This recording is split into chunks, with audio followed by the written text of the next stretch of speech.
تو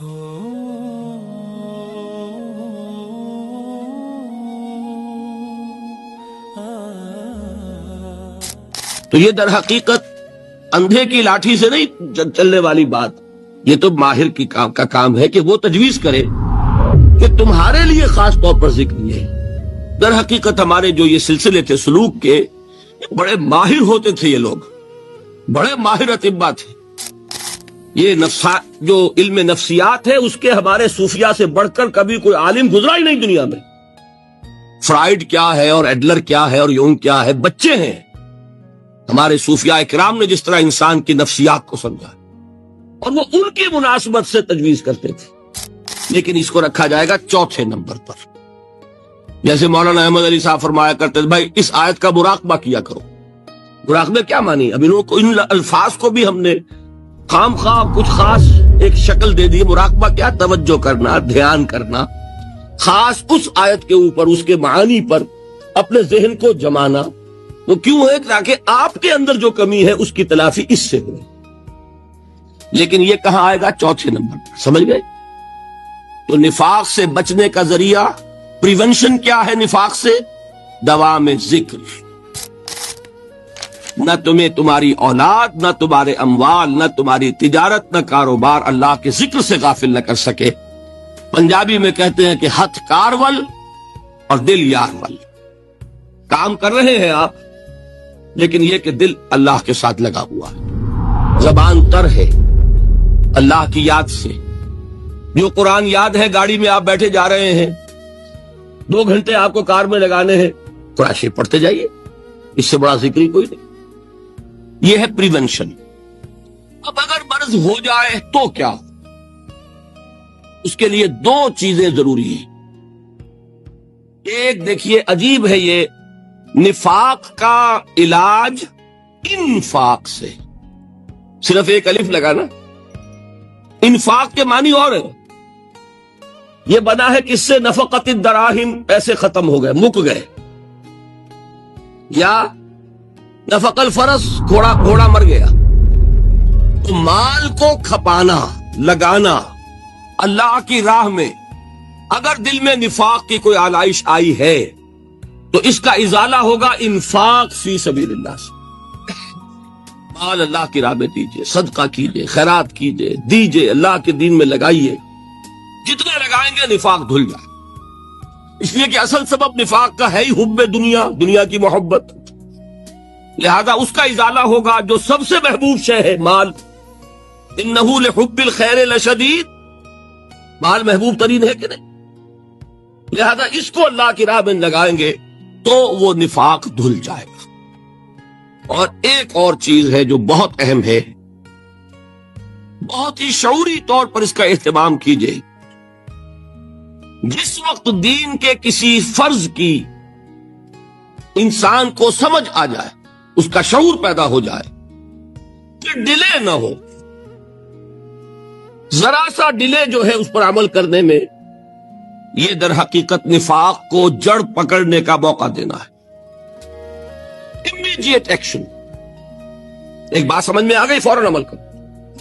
اس میں شیطان کیا کرتا ہے؟ ذرا ٹھہر جاؤ، ابھی دیکھو یہ فرض ہے، یہ ذمہ داریاں ہیں، یہ کرنا ہے، وہ پھر لگا دینا اپنے آپ کو۔ بہت سے لوگ کہتے ہیں بس یہ ریٹائرمنٹ کے بعد تو سارا میں دین کے لیے وقف کر دوں گا۔ اول تو خدا کے بندے، تمہارے اندر رہ کیا جائے گا ریٹائرمنٹ کے بعد؟ سارا تو کھپ چکو گے، رہ کیا جائے گا؟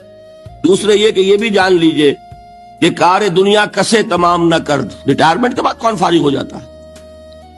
بیٹوں بیٹیوں سے فارغ ہوئے تو پوتے پوتیاں موجود ہیں، نواسے نواسیاں موجود ہیں، کبھی بھی وہ بوجھ ختم نہیں ہوتا زندگی کا۔ وہ تو یہ کہ آج بات سمجھ میں آئی ہے تو آج عمل ہونا چاہیے۔ قرآن مجید میں سورہ انعام میں بڑی شدید وعید آئی ہے، الفاظ ہیں یہ، وَنُقَلِّبُ أَفْئِدَتَهُمْ وَأَبْصَارَهُمْ كَمَا لَمْ يُؤْمِنُوا بِهِ أَوَّلَ مَرَّةٍ۔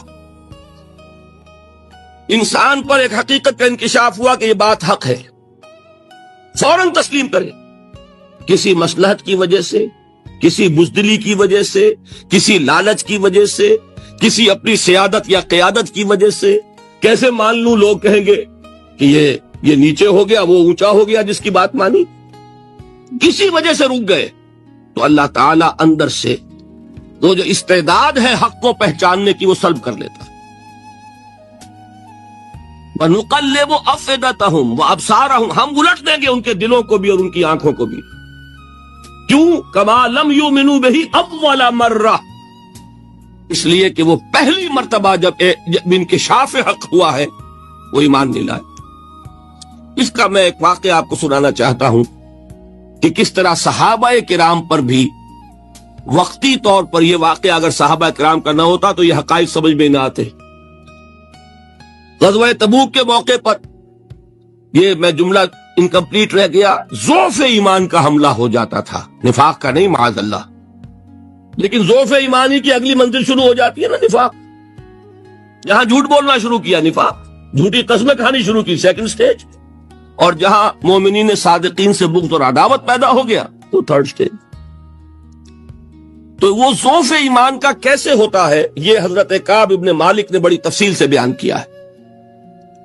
غزوہ تبوک کے موقع پر جہاں منافقین نے آ کر جھوٹے بہانے بنائے، جھوٹی قسمیں کھائیں اور حضور سے ایگزمپشن لے لی، چھٹی لے لی، رخصت لے لی، وہاں 3 ایسے صحابہ بھی تھے جو مومن صادق تھے، لیکن وقتی طور پر شیطان نے انہیں ورغلایا۔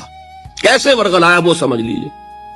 کعب ابن مالک نے تفصیل سے بیان کیا ہے، اور میرے نزدیک یہ جہاں تک میرا مطالعہ ہے طویل ترین حدیث ہے، بخاری اور مسلم میں بھی موجود ہے۔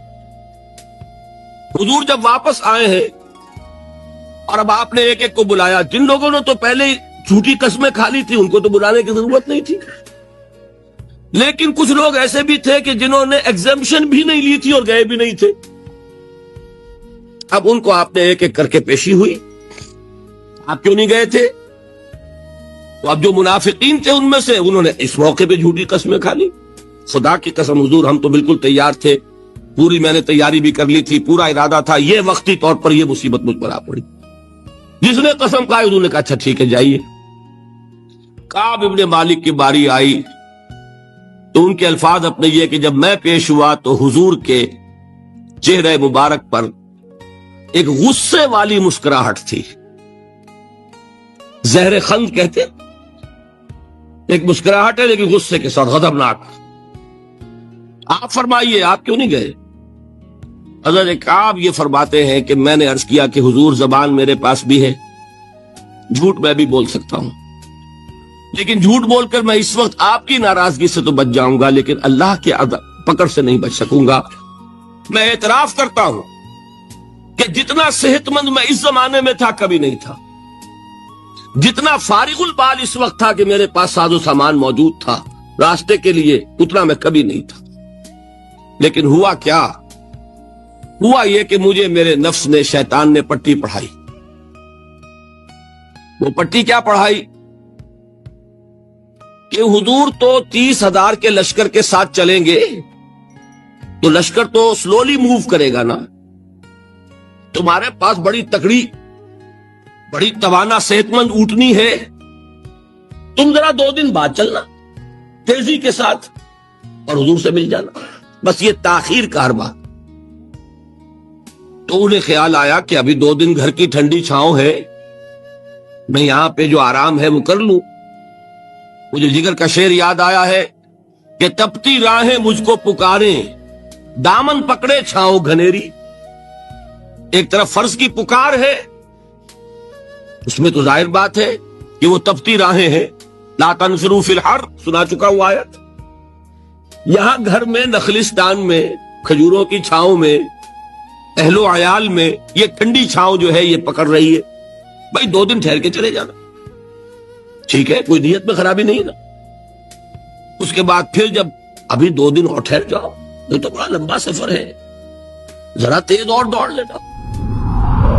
تو فرماتے ہیں کہ حضور میں اسی طریقے سے تاخیر و تعویق میں پڑا رہا، یہاں تک کہ ایک روز اچانک مجھ پر یہ چیز منکشف ہوئی کہ تو میں چاہے کتنا بھی تیز چل لوں میں آپ سے نہیں مل سکتا، میرے اعصاب ڈھیلے ہو گئے، اس طرح میں محروم رہ گیا۔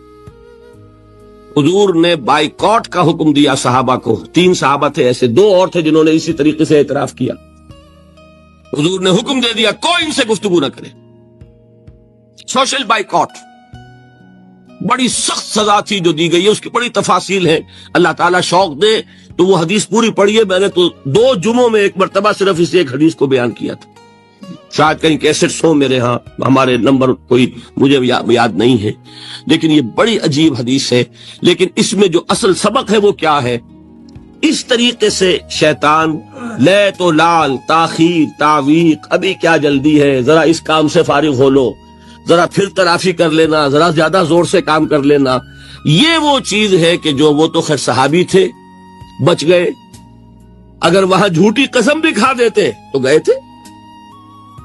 یہ تو اتنا ہی ہے نا، مردی و نامردی قدم فاصلہ دارد. اس میں تو یہی ہے کہ ذرا ایک جھوٹی قسم کھا دیتے، جھوٹے بہانہ بنا دیتے تو اب ضعف ایمان نہ رہتا، وہ نفاق کی سرد شروع ہو جاتی. وہ اللہ تعالیٰ نے ان کو بچایا. لیکن یہ کہ ہم کیسے بچیں گے اگر ہم نے یہ روش اختیار کی؟ لہذا 3 کام. دوام ذکر نمبر 1، اس کی میں شرح کر چکا ہوں. 4 اذکار یاد کر لیجئے گا ان کو، ورنہ کیا فائدہ. نمبر 2، انفاق فی سبیل اللہ، نفاق کا علاج انفاق سے. نمبر 3، یہ عادت اپنے اندر پیدا کیجئے شعوری طور پر کہ جب ایک حقیقت واضح ہو جائے فوراً اعتراف کہ ہاں بھائی بات ٹھیک ہے آپ نے. جب ایک فرض کا احساس ہو جائے فوراً اس کی ادائیگی کے لیے آغاز. تاخیر و تعویق ہے کہ جس سے پھر نفاق کو موقع ملتا ہے. اللہ تعالیٰ مجھے اور آپ کو حقیقی ایمان عطا فرمائے اور نفاق سے بچائے رکھے. اب آئیے حقیقت و اقسام شرک پر. دیکھیے، ہر شخص یہ جانتا ہے کہ اسلام دین توحید ہے. ایک لفظ میں اگر کہیں گے تو اسلام کا سب سے بڑا وصف، سب سے بڑی علامت توحید. وہ جو اقبال نے کہا کہ توحید کی امانت سینوں میں ہے ہمارے، آسان نہیں مٹانا نام و نشاں ہمارا. تو توحید ہے. توحید کی ضد ہے شرک. ٹھیک، اس سے میں ایک نتیجہ نکالتا ہوں. کوئی مسلمان جان بوجھ کر مشرک نہیں ہو سکتا. یہ میرا نتیجہ ہے. جان بوجھ کر مشرک نہیں ہو سکتا. وہ شرک میں مبتلا ہوگا تو ناسمجھی میں ہوگا، نادانی میں ہوگا، وہ اسے شرک نہیں سمجھے گا.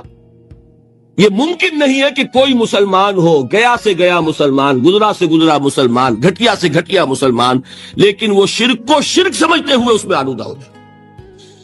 ہوتا کیا سمجھ میں نہیں آتا کہ شرک. تو ضرورت بہت ہے کہ ہم یہ پہچانیں کہ یہ شرک ہے کیا. دوسری بات یہ جان لیجئے، ہمارے دین میں ناقابل عفو جرم کون سا ہے؟ شرک. 2 مرتبہ بیان فرمایا گیا سورہ نساء میں صرف، ان اللہ لا یغفر ان یشرک بہ ویغفر ما دون ذلک لمن یشاء. اللہ تعالیٰ اسے تو ہرگز نہیں بخشے گا کہ اس کے ساتھ شرک کیا جائے، ہاں اس سے کم تر جس کو چاہے گا معاف فرما دے گا. نوٹ کر لیجئے، اس کی بھی اندر بھی اوپن لائسنس نہیں ہے کہ بقیہ سارے گناہ لازماً معاف کر دے گا. یہ نہیں ہے. اس سے تو آپ میں جرت پیدا ہو جائے گی باقی سب کیے جاؤ. یہ نہیں، جس کو چاہے گا بخش دے گا، لیکن امید ضرور دلا دی کہ شرک سے کم تر کوئی گناہ ہو تو اس کی بخشش کی بغیر توبہ کے. اللہ تعالیٰ نے امید دلائی توبہ سے تو شرک بھی معاف ہو جائے گا. اس سے مراد کیا ہے؟ بغیر توبہ کے. اللہ تعالیٰ نے فرمایا کہ اور گناہوں کے بارے میں تو امید کی جا سکتی ہے لیکن شرک کے بارے میں ہرگز نہیں. اہمیت واضح ہو گئی. مزید نمبر 3، اس شرک کی ہماگیریت کا عالم یہ ہے کہ سورہ یوسف کی آیہ مبارکہ ہے وَمَا يُؤْمِنُ أَكْثَرُهُمْ بِاللَّهِ إِلَّا وَهُمْ مُشْرِكُونَ. انسانوں کی اکثریت کا حال یہ ہے کہ وہ اللہ پر ایمان نہیں رکھتے مگر کسی نہ کسی قسم کے شرک کے ساتھ. یہ یونیورسلٹی ہے اس کی. اللہ کو بھی مان رہے ہیں لیکن کسی نوع کا شرک جو ہے وہ بھی لگا رکھا. وَمَا يُؤْمِنُ أَكْثَرُهُمْ بِاللَّهِ. انسانوں کی اکثریت کا حال یہ ہے کہ وہ ایمان نہیں رکھتے اللہ پر، الا وہم مشرکون، مگر یہ کہ کوئی نہ کوئی شرک بھی کرتے ہیں۔ چوتھی بات یہ سمجھیے کہ شرک ہر دور میں بھیس بدل کر آتا ہے۔ یہ ضروری نہیں ہے کہ شرک کی جو قسمیں آج سے 200 برس پہلے تھیں صرف وہی آج بھی رہے۔ ہو سکتا ہے کہ بالکل نئی شکلیں اس شرک نے اختیار کر لی۔ اس سے کیا نتیجہ نکلا کہ اگر اجتہادی بصیرت نہیں ہوگی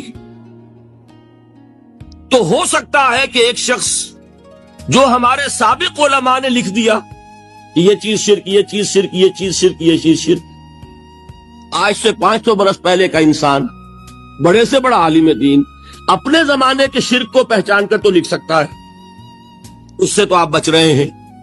امام ابن تیمیہ نے اس کو شرک قرار دیا، اس کو شرک قرار دیا، اس کو شرک قرار دیا، کوئی شخص ہے جو اس سے تو بچ گیا۔ امام صاحب کی دی ہوئی بصیرت سے اس نے ان جو اقسام ہے شرک کی ان کو پہچان لیا، لیکن یہ عین ممکن ہے کہ آج کے شرک کو وہ نہ پہچان رہا ہو۔ اپنی جگہ وہ سمجھ رہا ہو اپنے آپ کو بہت بڑا موحد، جبکہ اس دور کا جو شرک ہے اس میں ملوث ہو۔ اس کو میں نے کہا ہے کہ اس شرک کے بارے میں بڑی اجتہادی بصیرت کی ضرورت ہے۔ فارسی کا ایک شعر ہے، بڑا پیارا شعر ہے، بہر رنگے کے خواہی جامہ می پوش، من انداز قدت رامی شناسب۔ اپنے محبوب سے کہہ رہا ہے شاعر کہ تم جس طرح کا چاہو لبادہ اوڑھ لو، میں تمہیں تمہارے قد سے پہچان لوں گا۔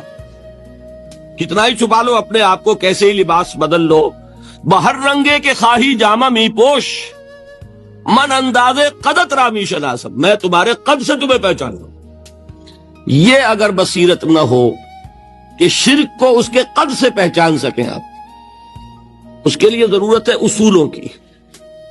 دیکھیے جس طرح الجبرا کے اصول ہوتے ہیں، فارمولا ہے، فارمولا ہاتھ میں آ گیا، مسئلے حل کرتے چلے جا رہے ہیں، آپ اپلائی کرنے کی دیر ہے فارمولے کی۔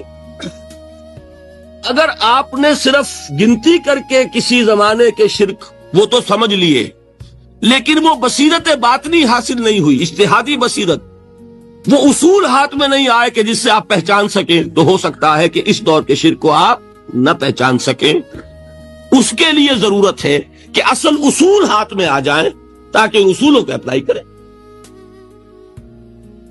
ایک بات مجھ سے اور سن لیجئے، میرا اپنا یہ تاثر ہے، ہمارے دین میں خیر، بھلائی، نیکی، چاہے وہ نظریے کی ہو، علم کی ہو، عقیدے کی ہو، عمل کی ہو، اخلاق کی ہو، وہ سب کیا ہے؟ وہ توحید ہی کے شجرہ طیبہ کی شاخیں ہیں۔ اور شر، برائی، گمراہی، خیالات کی ہو، نظریات کی ہو، علم کی ہو، عقیدے کی ہو، عمل کی ہو، اخلاق کی ہو، سب کے ڈانڈے شرک کے شجرہ خبیثہ سے ملتے ہیں۔ اس شجرہ خبیثہ کے برگوبار ہے جو بھی برائی ہے، عمل کی یا علم کی، اور اس شجرہ طیبہ کے برگوبار ہے جو بھی خوبی ہے، عمل کی یا عقیدے کی۔ یہ میرا تاثر ہے، اور جب تک اس انداز میں وہ آپ کو اندرونی رشتے ظاہر نہیں ہوں گے، آپ پر منکشف نہیں ہوں گے، وہ اجتہادی بصیرت جو ہے پیدا نہیں ہو سکے گی۔ اب آئیے ایک اور بات دیکھیے، شرک میں اور الحاد میں کیا فرق ہے، یہ بھی ہم نہیں سمجھتے۔ الحاد، مادہ پرستی، وہ کیا ہے؟ ایتھیزم، کسی بھی خدا کا انکار۔ ہمارے آج کے دور کی سب سے بڑی گمراہی یہ ہے۔ شرک کیا ہے؟ خداؤں کو ماننا۔ یہ کیا ہے؟ تھیزم ہے، لیکن پولی تھیزم ہے۔ توحید کیا ہے؟ مونو تھیزم ہے، ایک خدا کا ماننا۔ لیکن شرک کے اندر ایک اور حقیقت کو پہچان لیجئے، شرک میں ہمیشہ ٹاپ پر ایک خدا کو مانتے ہیں، باقی سارے خدا نیچے ہوتے ہیں، اوپر جا کر وہ توحید ہوگی ہمیشہ۔ کوئی مشرکانہ نظام ایسا نہیں ہے جو ٹاپ پر جا کر توحید نہ بن جائے. دیکھیے ہندو دیویاں دیوتا بے شمار، لیکن مہادیو وہ بھی کیا دو ہیں؟ مہادیو وہ تو ایک ہے. انگریزی میں گاڈز گاڈیسز، لیکن وہ چھوٹے جی سے لکھے جائیں گے. چھوٹے جی سے لکھے جانے والے gods and goddesses, Roman mythology ہو گریک مائتھولوجی ہو، ان دیویوں دیوتاؤں کے نام ہی آپ نہیں یاد کر سکتے، لیکن گاڈ بڑے جی سے وہ ایک ہے کہ نہیں؟ ٹاپ پر جو ہے وہ ایک ہے. اس کو وہ بھی مانتے ہیں کہ اومنی پوٹنٹ، اومنیشنٹ، اومنی پریزنٹ، علی کل شیء قدیر، بکل شیء علیم، ہر جگہ موجود. وہ تو ایک ہی ہے، وہ تو کیپٹل جی سے لکھا جائے گا. باقی اس کے نیچے فوج ہے دیویوں کی دیوتاؤں کی خداؤں کی اور خدانیوں کی، وہ گاڈز اینڈ گاڈیسز ہیں. عرب میں کیا تھا؟ میں نے پہلے آپ کو وہ دو مثالیں دے دی ہیں، تیسری اور ایران کی لے لیجئے. خیر کا خدا اور شر کا خدا اور، ایک یزدا ایک اہرمن. ٹھیک، سنویت ہو گئی نا، دو خداؤں کو مانا، لیکن وہی ہے جو خدائے خدائے گاں، خداؤں کا خدا، اس کو ایک ہی مانتے ہیں. یہی معاملہ عرب میں تھا. اللہ وہ ایک ہی تھا ان کے ہاں. قرآن میں آتا ہے ان سے پوچھئے وَلَئِن سَأَلْتَهُم مَّنْ خَلَقَ السَّمَاوَاتِ وَالْأَرْضَ لَيَقُولُنَّ اللَّهُ. جب ان سے کہا جاتا ہے کہ کس نے پیدا کیا آسمان اور زمین کو، یہ فوراً کہیں گے اللہ نے. وَأَنَّىٰ يُؤْفَكُونَ. تو یہ ماننے کے بعد کدھر جا رہے ہیں؟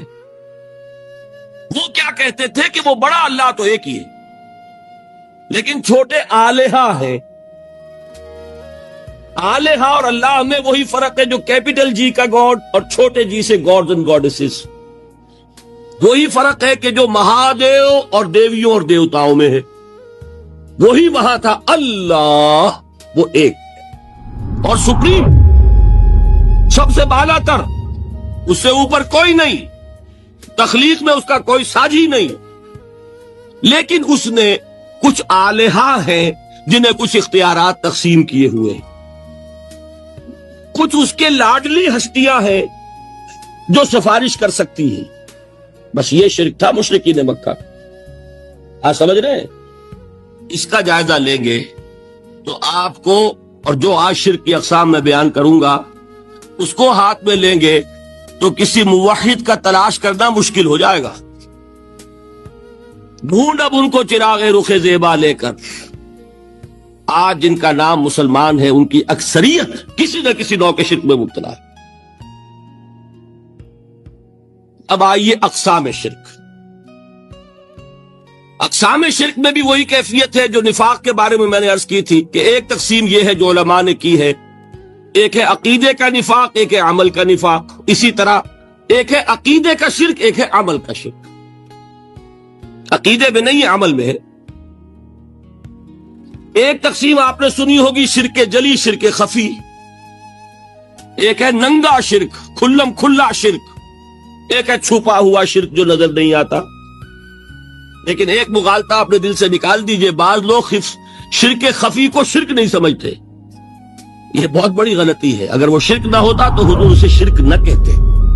کوئی اور لفظ، عربی زبان کا دامن جو ہے محدود نہیں ہے، پھر اس کے لیے کوئی اور لفظ اختیار فرمایا جاتا ہے. وہ شرک، لیکن ایک شرک ہے جلی جو نمایاں ہے، نظر آ رہا، ایک ہے شرک خفی جو نظر نہیں آ رہا. اور وہ کتنا خفی ہو سکتا ہے اس کی ایک مثال دی حضور نے. شرک خفی اتنا خفی ہو سکتا ہے، ذرا مبالغہ دیکھیے جو حضور نے بات کو سمجھانے کے لیے مثال میں جو مبالغہ اختیار فرمایا. ایک سیاہ اندھیری رات میں ایک سیاہ پتھر پر ایک سیاہ چیونٹی کو رینگتے ہوئے دیکھنا جتنا مشکل ہے، اتنا ہی شرک خفی کا پہچاننا مشکل ہے. بتائیے. آپ نے فرمایا انا افصح العرب، میں عرب کا فصیح ترین انسان ہوں. اس سے آگے کوئی مثال دی جا سکتی؟ اندھیری رات، تاریک رات، پتھر سیاہ، چیونٹی سیاہ، کون دیکھ سکتا؟ جتنا اس کو دیکھنا ناممکن ہے اتنا ہی شرک خفی کا پہچاننا مشکل ہے.